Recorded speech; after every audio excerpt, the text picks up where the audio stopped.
The alarm didn't blare. It didn't need to. On the monitoring station orbiting just beyond Jupiter's gravitational pull, a single light on the console shifted from steady green to a soft, persistent amber.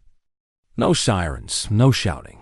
Just that quiet change that made the technician on duty set down his coffee and lean forward. Something was out there.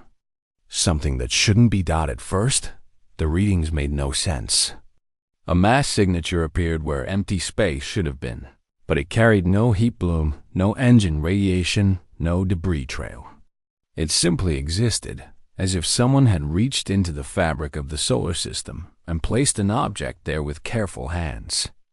The station's computers cycled through every known classification comet fragment, derelict satellite, sensor ghost, and came up empty each time. After 17 minutes of silent observation, the station commander authorized a Priority 1 transmission to Earth. The message was brief, stripped of speculation. Unidentified object detected. No movement. No communication.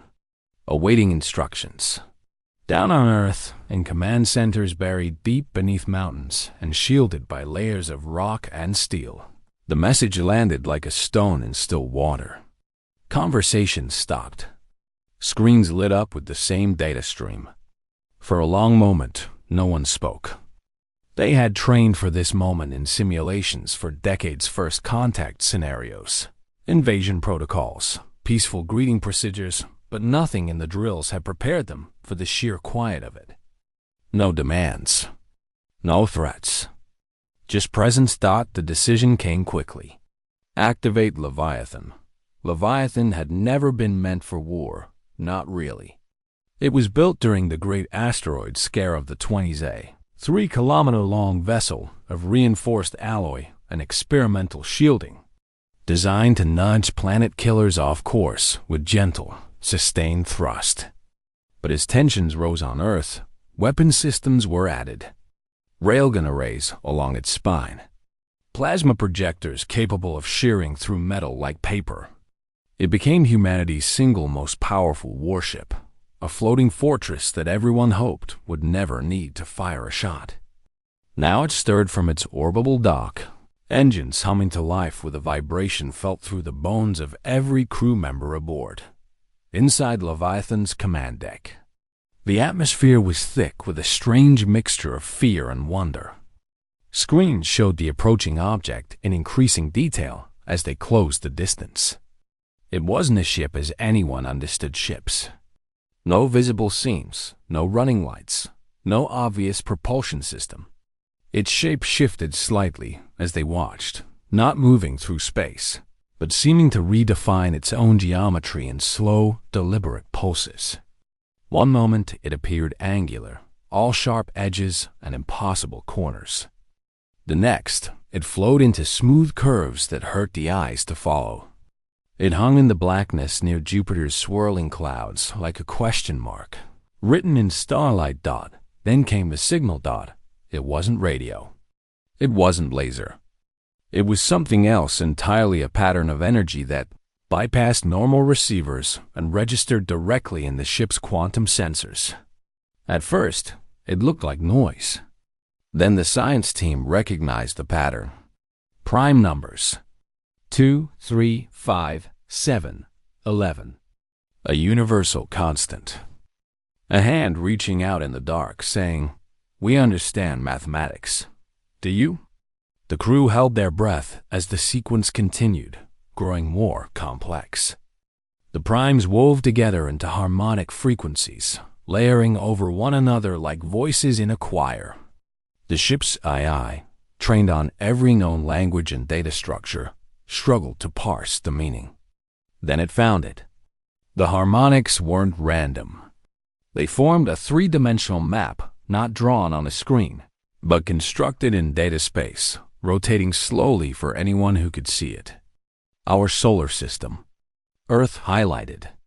Then a jump to another system entirely, one with a red dwarf star and 3 planets in the habitable zone. Coordinates followed, precise and unambiguous. A destination, an invitation. Or a trap, the commander of Lylan made the call. Hold position. Do not approach closer than 500 kilometers. Do not power weapons. Do not broadcast anything beyond passive sensors. It was the hardest order he'd ever given. Every instinct screamed to raise shields, to ready the railguns, to protect the fragile bubble of life aboard his ship. But something in that signal, the patience of it, the mathematical purity, suggested this was not an attack. Attacks didn't begin with prime numbers. Hours passed. The alien object remained motionless. Crew members took turns watching the main viewer, half expecting it to vanish as suddenly as it appeared. Some whispered prayers. Others sat in silence, thinking of families back on Earth who had no idea their entire species now balanced on the edge of a single moment.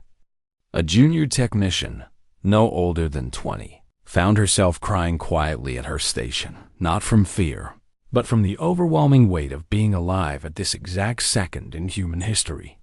She was witnessing something no human had ever seen, something that would change everything. Then the object moved, not with a burst of acceleration, not with fire or light. It simply adjusted its position. A shift of less than a kilometer, so smooth it seemed to slide through space rather than travel through it. Sensors went wild trying to calculate the physics involved. Impossible energy signatures. Localized space-time distortion. The kind of phenomena that existed only in theoretical papers. And then, as if acknowledging their presence for the first time, the object emitted a single pulse of coherent light blue-white and impossibly bright that washed over Leviathan without heat, without damage. It lasted less than a second. When it faded, every screen aboard the warship displayed the same thing, a perfect circle, floating in blackness. Inside the circle, two smaller shapes, one angular, one smooth, orbited a central point in perfect harmony. No words. No threats. Just geometry.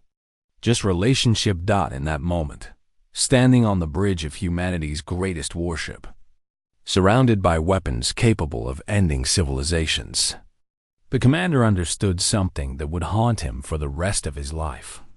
They had come prepared for battle, but the universe had arrived with a question, and the answer would not be found in their weapons bays. It would be found in their courage to respond, not as soldiers, but as humans. The first chapter of a new story had begun, and Earth didn't even know it yet. Leviathan held its position, a silent giant floating in the endless dark. 500 kilometers separated the two vessels, one built by human hands over decades of struggle and hope, the other appearing as if dreamed into existence. The crew waited. Minutes stretched into an hour. Nothing happened. No signals, no movement, no change in the alien object's strange shifting form. Some began to wonder if the first pulse of light had been a fluke, a sensor ghost, a trick of tired minds staring too long into the void. Then the darkness between the ships began to glow. It started as a soft shimmer, like heat rising from desert sand. But this was space cold, empty, unforgiving. Yet there it was, light forming not from any source they could identify, but from the space itself. The glow sharpened into precise lines, then expanded into a perfect tetrahedron floating in the blackness. It rotated slowly, its edges crisp, its surfaces reflecting no light yet somehow visible to every eye on the command deck. A collective breath caught in throats. This wasn't the transmission. This was a projection. A message written directly into the fabric between them. The shape changed. The tetrahedron dissolved into a sphere, then split into two spheres orbiting a larger central mass. Recognition dawned slowly, then all at once. Jupiter, the two smaller spheres Io and Europa. The alien ship was showing them their own neighborhood. But the model wasn't static. The orbit shifted, accelerated, demonstrated gravitational interactions with impossible accuracy. It was a language of physics. A conversation built not on words, but on the universal rules that governed everything from falling apples to spinning galaxies. A young astrophysicist on the science team found herself crying, not from fear, but from a strange, overwhelming beauty. She'd spent her life studying these forces through equations on screens. Now she was watching them dance in real space, offered as a greeting. The alien intelligence wasn't just smart. It understood that gravity was a truth all civilizations would share. It was reaching for common ground in the most fundamental way possible. The display evolved again. Our solar system appeared in miniature sun at the center, planets tracing their paths. Earth glowed with a soft blue light. Then the view pulled back, faster than any telescope could manage, rushing past stars humanity had only named in catalogs. It settled on a binary system, two suns orbiting each other, with three worlds circling both in a delicate gravitational ballet. One world showed liquid water. Another displayed complex atmospheric patterns. The third glowed with internal heat signatures suggesting geological activity. Habitable. All three. Habitable.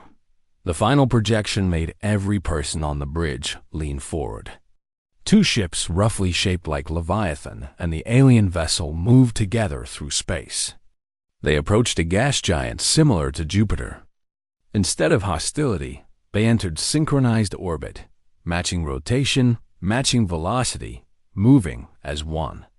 A partnership. A dance. The image held for 10 full seconds before dissolving back into starlight. Hope flickered alive in chests that had been tight with dread. This wasn't an invasion.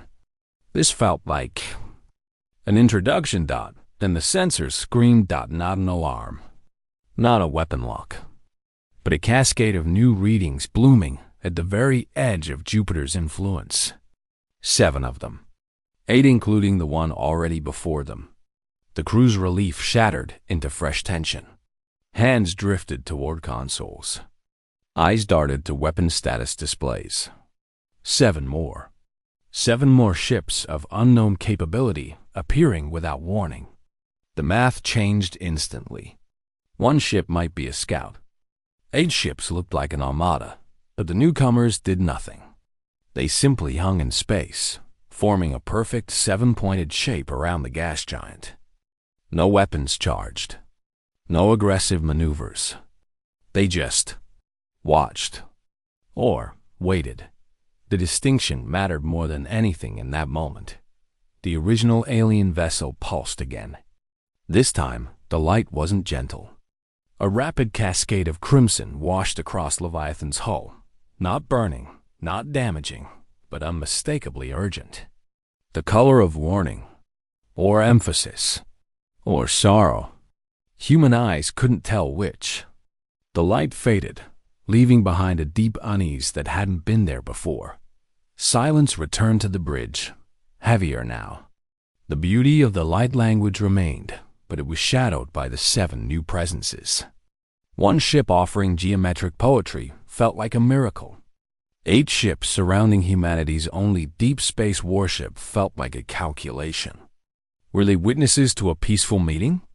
Or enforcers ensuring compliance? The commander made his decision slowly, deliberately. He ordered all weapon systems to remain powered down. No sudden moves. No displays of force. Instead, he instructed the communications team to do something simple, something human. They activated Leviathan's external running lights, not the harsh battle illumination, but the soft navigation beacons used when docking with peaceful vessels. A string of gentle white lights traced the warship's outline against the starfield. A gesture. Not words, but meaning. We see you. We are not hiding. We choose openness. For 3 long minutes, nothing happened. The crew watched their screens, hearts pounding in the quiet. Then, from the original alien vessel, a response. A single point of gold light emerged from its surface and drifted slowly toward Leviathan. It moved at walking pace, taking nearly an hour to cross the distance between the ships. Every sensor focused on it. Every eye followed its journey. It carried no detectable mass, no energy signature that made sense. It was just light. Purposeful light. When it reached Leviathan's hull, it didn't strike or penetrate. It settled against the reinforced outer shell near the observation blister and simply stayed there, glowing softly, waiting. No one knew what it was. A probe? A gift? A test? The science team begged for permission to send a drone to investigate. The commander refused. Not yet. Some boundaries shouldn't be crossed on the first meeting. Instead, he did something that would later be called either foolish or profoundly wise. He ordered the observation blisters sealed and evacuated except for one person. A person, HFY, linguist who had spent her career studying how meaning forms beyond words. She stood alone behind thick crystal, facing the impossible visitor, with only a simple instruction: watch, learn, don't reach, don't take. Just be present. The golden light pulsed once, gently, as if acknowledging her presence. And in that moment, with 7 silent ships watching from the distance and one fragile human standing witness, the real conversation finally began, not in mathematics or light, but in stillness, in patience, in the courage to simply be seen. The room beneath Geneva had no windows. No natural light had touched its walls in 30 years.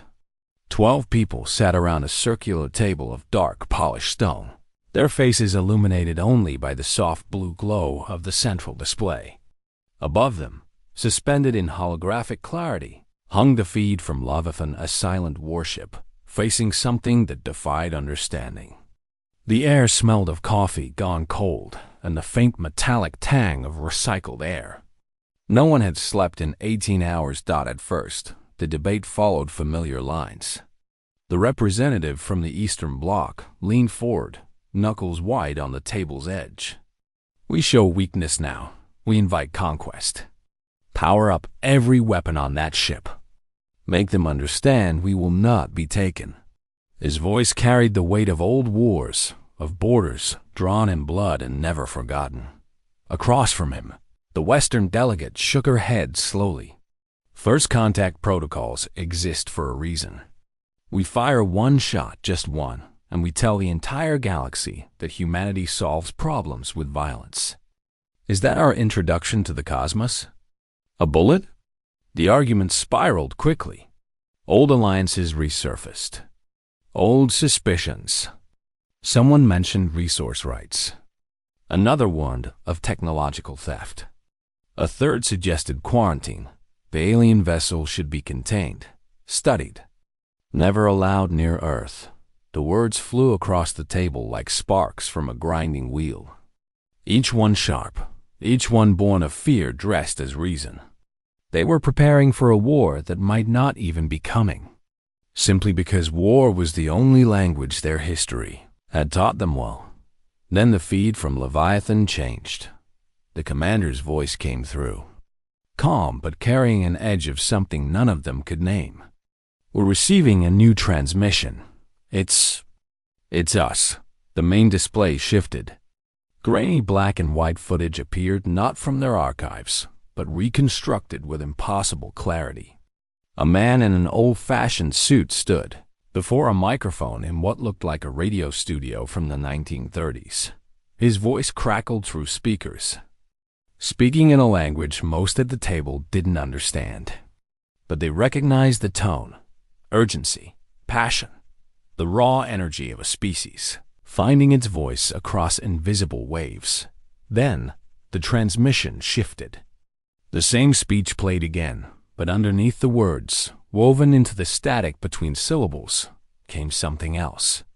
A harmonic layer, soft and complex, that transformed the entire meaning. The urgency became curiosity. The passion became invitation. The sharp edges of the original broadcast softened into something questioning, gentle. It wasn't translation. It was reinterpretation. As if the alien intelligence had listened to humanity's earliest broadcasts and heard not the words, but the heart beating beneath them and gently corrected the fear they heard there. A woman from the southern continent whispered, "They're not listening to what we say. They're listening to why we say it." The display changed again. July 20th, 1969. A spacesuited figure stepping onto gray dust. Armstrong's voice. "That's one small step." But this time, layered beneath the historic words came a sound that made several council members gasp. Not music, not noise.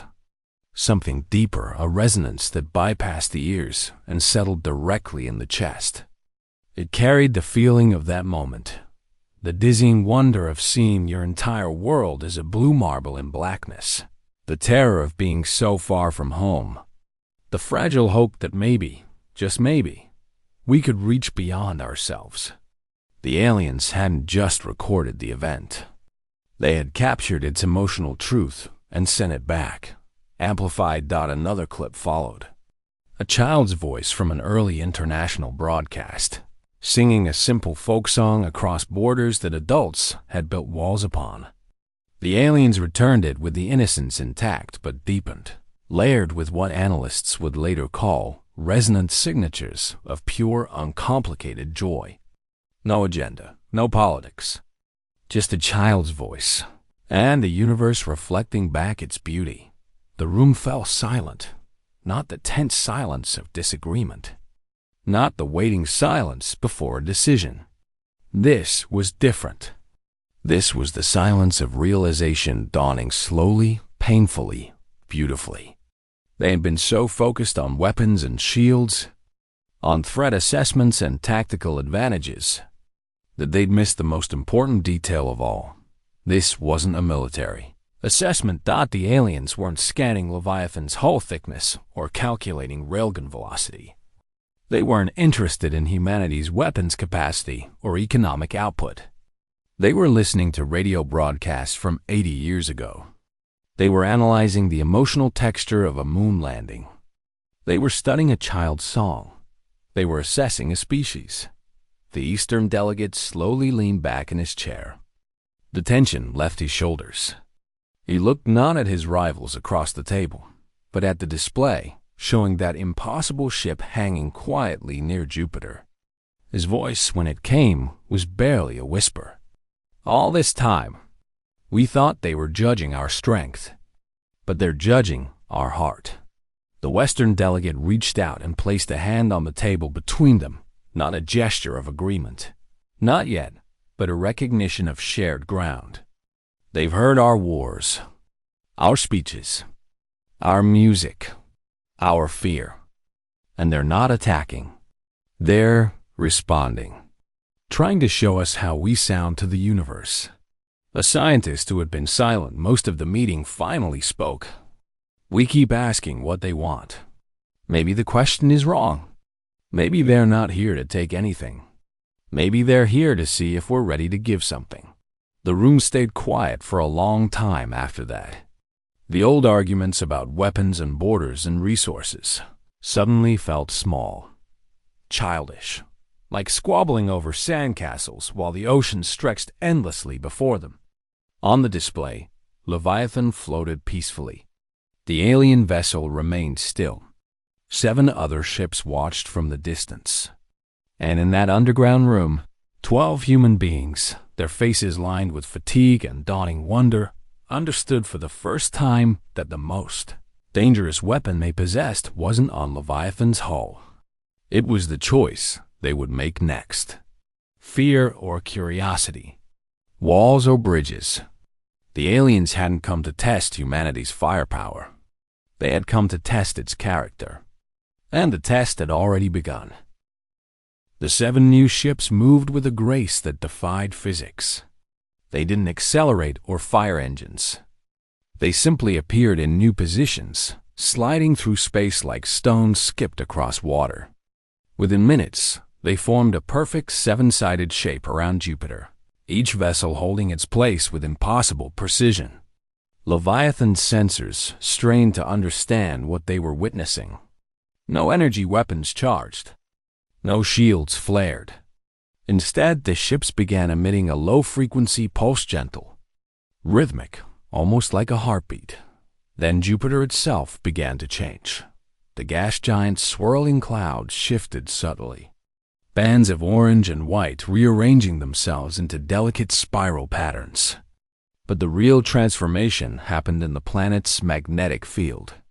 The alien vessels were interacting with it, not violently, but with the careful touch of a musician tuning an instrument. And as they worked, something miraculous unfolded above Earth. People noticed it first in the southern hemisphere. A fisherman hauling nets off the coast of Chile looked up and froze. The night sky, usually dominated by the steady pinpricks of stars, was alive with color. Ribbons of emerald green and deep violet shimmered across the heavens, pulsing in slow waves. Within an hour, the display spread northward. City dwellers stepped onto balconies and rooftops. Families in quiet suburbs stood in backyards with heads tilted upward. The auroras weren't confined to the poles anymore.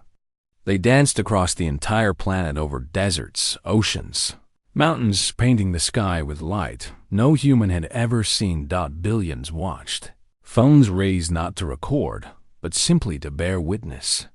Social media flooded with a single question: what is happening? Governments scrambled to issue statements, but the truth was, no one on Earth had answers. The lights weren't random. They flowed in patterns that felt intentional, swirling into spirals, then straight lines, then branching like trees. A child in Mumbai pointed at the sky and told her mother the lights were counting. No one understood her then, but she was right. Aboard Leviathan, a young scientist who had spent the last 30 hours staring at sensor readouts suddenly sat upright.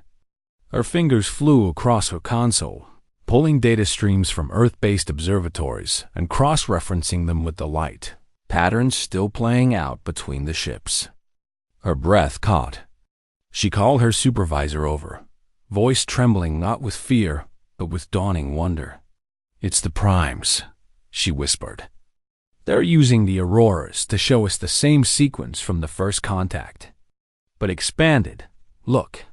On her screen, the light patterns resolved into numbers 2, 3, 5, 7, but then continued far beyond anything transmitted before. The sequence wove through the sky not as a straight line, but as a three-dimensional map unfolding across continents. Each pulse of light represented a star system. Each connecting thread showed a relationship, a trade route, a migration path, a chain of worlds linked by something deeper than distance. Dozens of systems, hundreds, all connected, all part of something vast and ancient. The alien ship before them pulsed once a soft golden light that washed over Leviathan's hull. This time, it left something behind. Not a physical object, a data stream. It flowed into the ship's systems not as code or language, but as pure understanding, concepts forming directly in the minds of the science team like memories they'd always carried. They saw designs taking shape. Not weapons, not engines, not tools of war.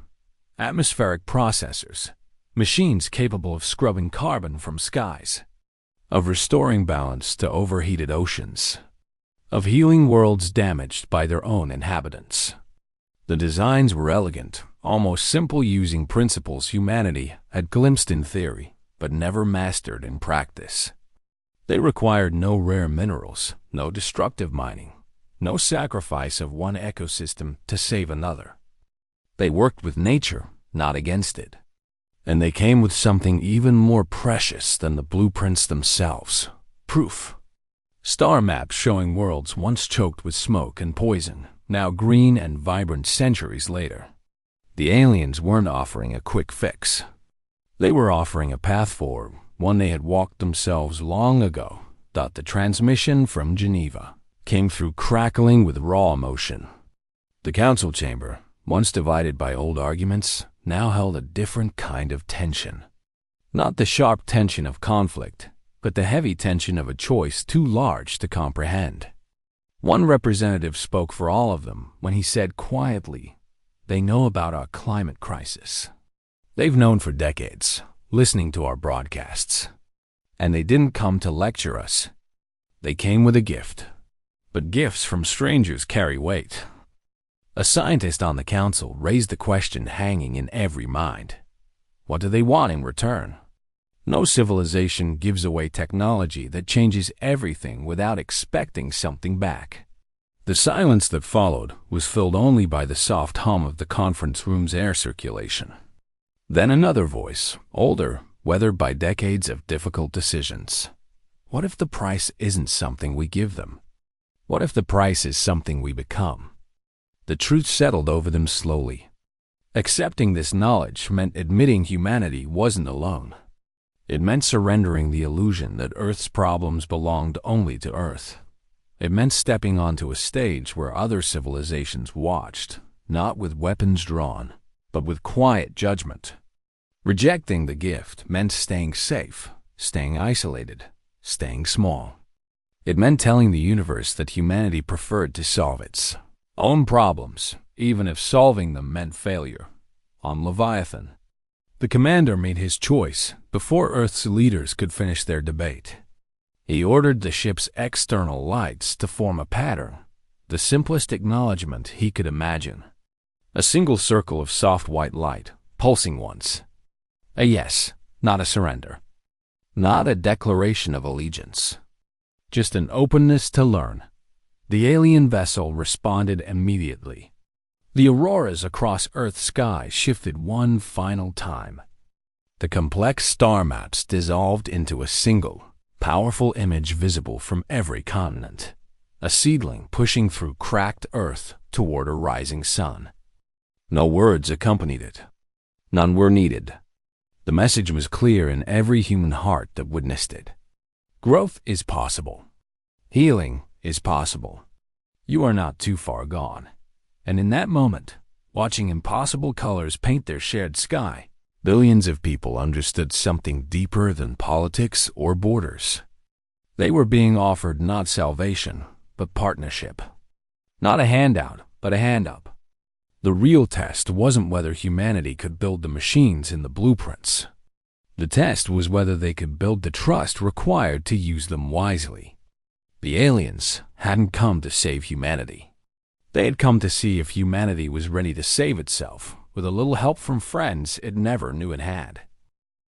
The order came quietly. No dramatic announcement. No ceremony. Just a single command passed through Leviathan systems. Power down all weapons. One by one, the railgun capacitors discharged their stored energy into space. The plasma projectors cooled from white-hot to dormant gray. Shield generators wound down until only the ship's basic life support hummed through the corridors. On the bridge, crew members watched their tactical displays go dark, not with fear, but with a strange, swelling pride.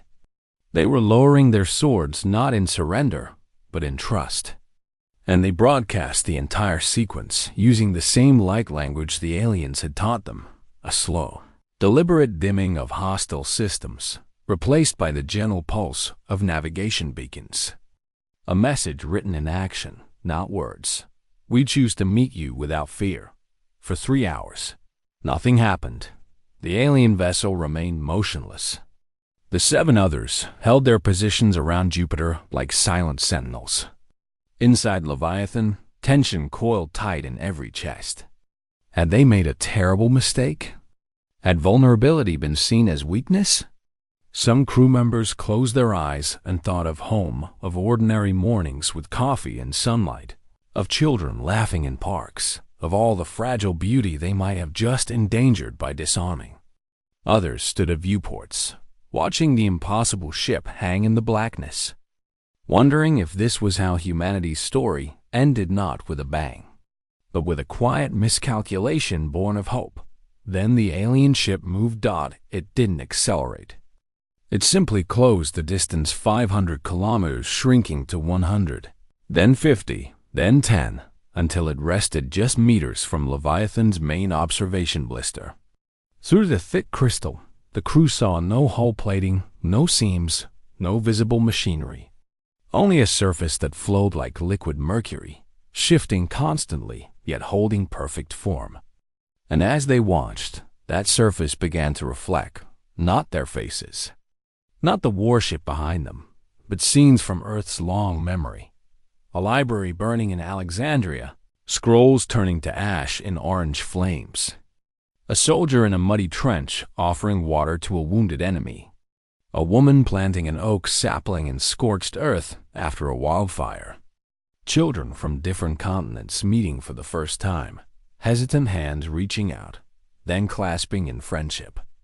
The images came faster now, wars and reconciliations, destruction and rebuilding, cruelty and kindness, all flowing together without judgment, without editing. The aliens weren't showing humanity its sins or its virtues alone. They were showing the whole truth, the terrible and the beautiful woven together in every generation. The constant struggle between fear and courage that defined the species. The final image held longer than the others. A human hand palm open, fingers relaxed facing another limb not quite like anything on Earth. Slender, with 3 long digits and a soft glow along its edges. The 2 hands didn't touch. They simply faced each other across a small space, motionless. An invitation. A question. A beginning. Then the ship withdrew. It didn't vanish in a flash of light or tear through space with impossible speed. It simply glided backward, graceful and unhurried, until it rejoined the 7 others. One by one, the 8 vessels shifted position, their movements synchronized like dancers in a ritual older than stars.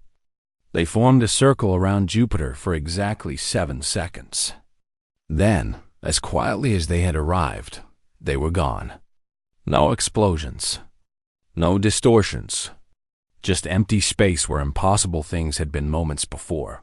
Silence filled Leviathan's bridge. Not the heavy silence of loss, but the soft silence of awe. Then a sensor alert chimed gentle, almost musical. Outside the observation blister, floating where the alien ship had rested, hung a single object no larger than a human head. Crystalline, with facets that caught starlight and bent it into colors no human eye had ever seen. It pulsed with a slow, steady rhythm, like a heartbeat. Like a promise. Back on Earth, in the windowless chamber beneath Geneva, the Council watched the feed without speaking. The political divisions that had defined their careers, East versus West, North versus South, rich versus poor, had evaporated in the face of something larger. One representative finally broke the silence, her voice barely a whisper. They never threatened us. Not once. Another nodded slowly. They showed us our own history, our violence, our beauty. And they didn't judge us for the violence. They honored us for the beauty. The oldest member of the Council, a man who had survived wars and buried friends and watched humanity stumble forward century after century, spoke last. His hands trembled slightly on the table, but his voice carried a weight that filled the room. We thought they came to test our weapons, our technology, our strength. But they were testing something else entirely. They wanted to know if we could choose curiosity over fear when faced with the unknown. If we could lower our weapons first. If we could see ourselves clearly, our darkness and our light, and still believe we're worth saving. He looked around the table at faces etched with exhaustion and wonder. We passed. Not because we're perfect, but because we tried. The crystalline object was brought aboard Leviathan carefully, respectfully. No one touched it with tools or probes. They simply let it float in a secure chamber, pulsing its gentle light. Within hours, scientists realized it wasn't a device to be operated. It was a seed, a repository of knowledge that would unfold slowly, revealing its contents only as humanity proved ready. First the atmospheric processors, then medical advances, then deeper understandings of physics and consciousness. It would take decades to fully receive its gift. And that was the point. The aliens weren't handing over a finished solution. They were offering a partnership that would grow alongside humanity's own maturity. That night, across Earth, people gathered in streets and parks and quiet backyards. They looked up at skies now returned to normal stars, sharp and steady. No auroras dancing, but everything had changed. The universe was no longer silent. It was alive with others who had looked at humanity's messy, contradictory story and seen something worth reaching for. Not a perfect species, but a trying one, and in that realization lived a true miracle. The aliens hadn't come because humanity had finally gotten everything right. They had come because humanity kept trying, even when it got things wrong. The trembling of the council hadn't been from fear of invasion. It had been the shaking of hands that finally understood. The universe doesn't reward perfection. It rewards courage. The courage to disarm when you could have fought. To reach out when you could have hidden. To believe in tomorrow even after all your yesterdays have been stained with struggle. Leviathan turned its bow toward home, carrying not weapons, but wonder. And somewhere in the endless dark between stars, 8 ships carried a new story back to their people. A story about a young species that, when faced with the unknown, chose not to shoot first. That choice, small and fragile as it was, echoed louder through the cosmos than any weapon ever could. The encounter was over. But humanity's real journey, the journey into a universe no longer empty, had just begun.